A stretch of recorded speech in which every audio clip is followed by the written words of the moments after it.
Sebuah kapal penumpang yang sedang berlayar di perairan Laut Pangkajene dan Kepulauan mengalami kerusakan mesin dan tenggelam, Senin, 16 Desember 2024. Kejadian ini terjadi sekitar pukul 11.57 WITA.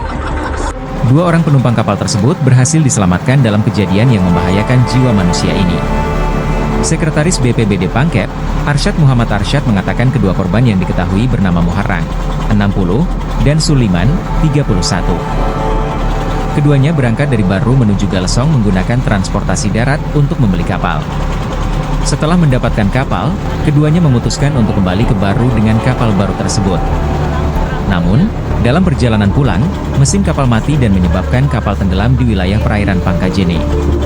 Kapal penumpang yang kebetulan melintas di sekitar lokasi kejadian segera memberikan pertolongan dengan menarik kapal yang tenggelam menggunakan tali.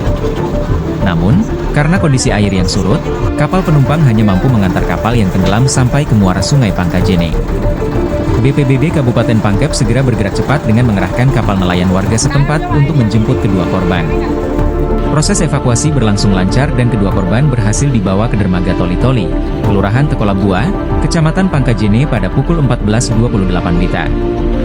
Hingga pukul 15.35 WITA, operasi SAR gabungan yang melibatkan BPBD, Polres, Kodim, dan aparat setempat telah selesai, dan tim kembali ke kantor masing-masing.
Download Tribun X sekarang, menghadirkan lokal menjadi Indonesia.